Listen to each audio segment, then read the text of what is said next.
अपना परिचय बता दीजिए। जी, मेरा नाम अभिषेक गुप्ता है। मैं Saint Thomas senior secondary school का कोऑर्डिनेटर हूँ और इस कार्यक्रम का आयोजन करता संजय गुप्ता जी का पुत्र हूँ। अच्छा, कब से ये कथा का आयोजन किया? इस कथा का आयोजन 9 फरवरी से किया जा रहा है, जिसका समापन 16 फरवरी तक होना है। अच्छा, ये जो बाबा जी कथा जी। क्या इनके बारे में कहना चाहिए? बाबा जी का मैंने तो इनका नाम सुना था, बट पहली बार इनका प्रत्यक्ष दर्शन किया हूँ। इनकी वाणी को सुन के बहुत ही आनंद महसूस होता है और जिस तरीके से बाबा जी कहते हैं, इनका जो वाचन शैली है वो बहुत ही अद्भुत है। इसको सुनने के बाद जितने भी छोटे से छोटे बच्चा हो, वृद्धजन हो, महिलाएं हो, आम जन की भाषा में भगवद गीता है, उसको सरल स्वभाव में, सरल रस में पिरोने का काम बाबा जी का बहुत ही सुबोधित ढंग से करते हैं। अपना परिचय बता दीजिए। मैं डॉक्टर अर्चना पांडे, भाजपा महिला मोर्चा की क्षेत्रीय उपाध्यक्ष हूँ। आज 5वां दिन है और हमारे भारत के मशहूर कथावाचक राघवेंद्र शास्त्री जी हैं। क्या कुछ इस तरह का आयोजन तो जिस गांव में होता है वो तो है ही है। आसपास के कहते हैं कि वो एरिया भी के लोग बहुत सौभाग्यशाली होते हैं जहां भगवान की ये श्रीमद् भागवत कथा होती है, और आप लोग भी बहुत सौभाग्यशाली हैं जो इस कथा में शामिल होने का सौभाग्य मिला है। अच्छा, कथा में आए हुए बहुत सारे दर्शक हैं, आप क्या कहना चाहिए? दर्शक तो मतलब सुन जाते हैं कथा तो वो पहुंच जाते हैं, उनको बुलाने की ज़रूरत नहीं पड़ती है। और मैं तो ये कथा पूरा एकदम सारा 9 दिन की कथा मैं सुनी हूँ और इससे इतना ज्ञान मिलता है कि यदि आप ये कथा सुन लें तो मुझे लगता है कि पूरे जीवन का सार आपको इस कथा में मिल जाएगा। मेरा ये अपना स्वयं का अनुभव है। और इस कथा के बाद ये पूरे एरिया में जो एनर्जी भगवान की मिलेगी, जिसको मैं महसूस की हूँ, वो अद्भुत होगी। यहाँ के सारे लोग ऊर्जावान होंगे। यही नहीं, आसपास के कई गांव, आसपास के सारे गांव के लोग इस ऊर्जा से ऊर्जान्वित होंगे। जी तो भाई बहुत ही मतलब उनको धन्यवाद देना चाहूँगी, जो मैं उनको बहुत धन्यवाद देना चाहूँगी क्योंकि हमारे भगवान राम लल्ला उत्तर प्रदेश में अपने घर में तभी आ पाए हैं जब हम आप जैसे लोग इतना बढ़िया धर्मार्थ कार्य किए हैं, तभी ये सौभाग्य हम लोग को मिला है कि हमारे राम जी अपने स्वयं के भवन में विराजित हुए हैं। तो मुख्य भाषा क्या था? आज अगर हम गौर से देखें तो पर्यावरण के मुद्दा सबसे बड़ा मुद्दा है।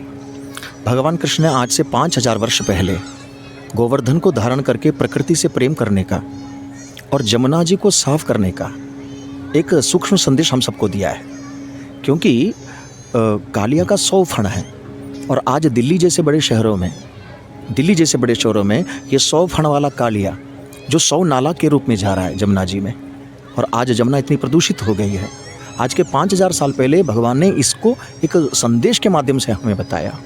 अगर हमें वर्षा चाहिए, बारिश चाहिए, तो हम कोई इंद्र के भरोसे ना बैठें। पहाड़ है, पेड़ है, इन सब के हम पर्यावरण की रक्षा करें।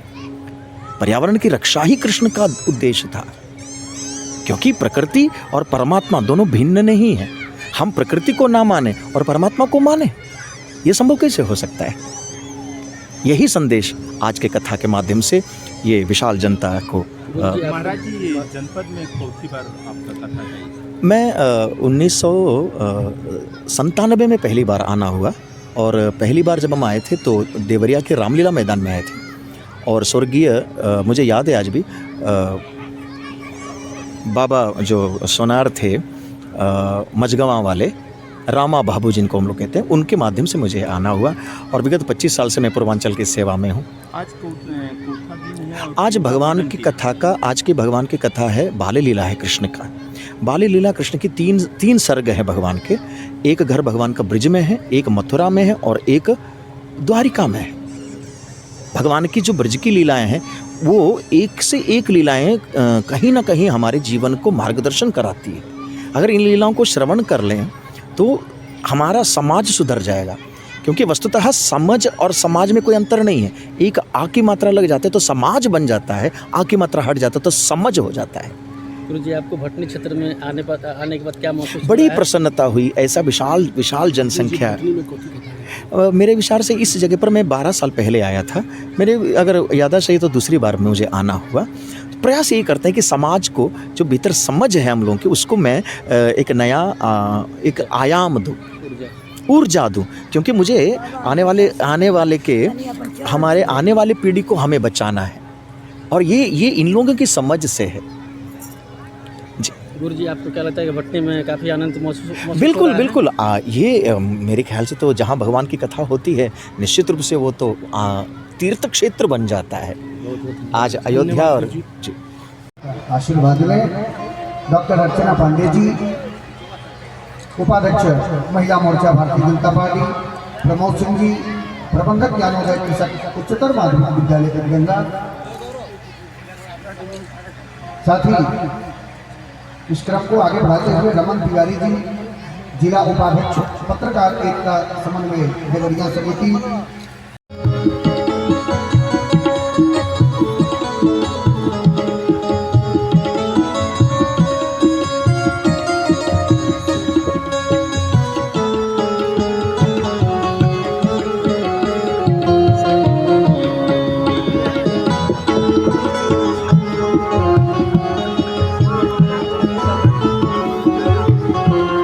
बताइए, अगर आपने लोभ के लिए दरवाजा नहीं खोला तो क्या आप पैसा चुराएंगे?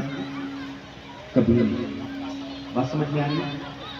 क्योंकि हम सबके लिए दरवाजा खोल लेते हैं, काम, क्रोध, लोभ इत्यादि के लिए। नतीजा क्या हुआ? ये घर नहीं, फिर धर्मशाला बना करके रखा। पूतना कोई बड़ी बात नहीं है। क्यों? अविद्या से बढ़कर के कोई बल है, वो है आत्मबल। अगर हमने ठान लिया तो कौन मुझे रोक सकता है? अगर हमारा डिसीजन पक्का है तो पूतना अभी के अभी घर से बाहर निकल सकते हैं। जितने कुर्सी पर इधर भैया लोग बैठे, भैया ये बताइए, अगर हमको अपने भाई से नहीं पटता तो हम क्या करेंगे? हम बड़े प्रेम से अपने भैया से कहेंगे, भैया ऐसा है, हमारा तो हर पटी ना झगड़ा से अच्छा